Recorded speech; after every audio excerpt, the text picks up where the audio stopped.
Você sabe como será a transição da reforma tributária? Bem-vindos ao terceiro episódio da nossa série. Meu nome é Gabriela Uchoa, sou sócia do Caribe Advogados e no episódio de hoje explicarei como se dará o período de transição entre o sistema atual e o novo previsto pela PEC 45. Então, como vai funcionar? A partir de 2026, serão introduzidos o IBS e a CBS com alíquotas teste de 0,1% e 0,9%, respectivamente.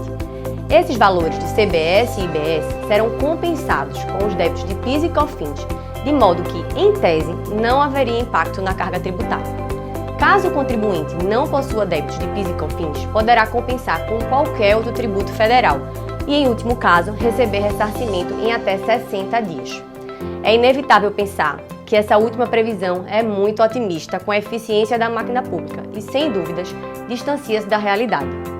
Sobre a alíquota teste, a ideia é permitir que se afira o potencial arrecadatório desses tributos, para que se possa definir as suas alíquotas de referência quando totalmente implementados. Esse fato, por si só, demonstra que ainda não existem estudos concretos que determinem como a reforma impactará a carga tributária, inclusive setorial, sendo, portanto, um ponto de crítica e bastante preocupação.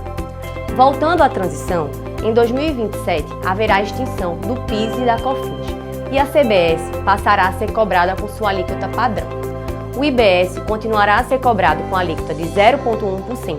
Neste ano, também serão zeradas as alíquotas de IPI, exceto em relação aos produtos que também tenham industrialização na Zona Franca de Manaus e estejam fora dela. A partir de 2029 e até 2032, começa a transição mais relevante do ICMS e do ISS para o IBS. Haverá redução gradativa do ICMS e do ISS no percentual de 10% ao ano. Ou seja, em 2029, os contribuintes recolherão apenas 90% do que recolheriam de ICMS ou ISS. Em 2030, 80%. Em 2031, 70%. E, finalmente, em 2032, 60%. Haverá redução, na mesma proporção, dos incentivos fiscais de ICMS e ISS.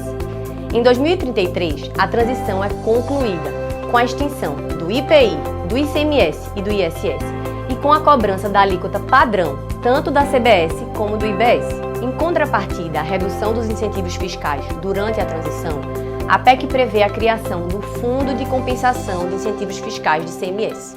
A ideia é compensar, até 2032, as empresas que terão seus incentivos reduzidos. No entanto, o texto prevê que esta compensação apenas será realizada para os contribuintes que possuem incentivos concedidos por prazo certo e sob condição, o que o texto chamou de incentivo oneroso. Via de regra, são considerados como benefícios onerosos aqueles nos quais é exigida uma contrapartida do contribuinte, a exemplo do incremento de sua produção ou da destinação específica do benefício. Acontece que isso poderá gerar forte insegurança jurídica e atrair discussões sobre quais incentivos poderiam ser classificados como onerosos, deixando de fora boa parte dos contribuintes. Inclusive, o procedimento e critérios para que os contribuintes sejam compensados só serão regulamentados por lei complementar, de modo que ainda não se sabe exatamente como se dará. Na verdade, como vimos no episódio anterior, boa parte desse novo sistema só será definida por lei complementar após a aprovação da PEC por ambas as casas do Congresso, o que impede os contribuintes de entenderem, neste momento, o real impacto nos seus negócios. A própria coexistência de diferentes regimes durante o período de transição também preocupa, pois certamente elevará a complexidade, principalmente no que tange à elaboração de obrigações acessórias. O texto aprovado pela Câmara, portanto, está longe de trazer uma reforma palpável e eficiente. No próximo episódio, continuaremos a enfrentar as questões mais relevantes sobre a reforma. Até lá!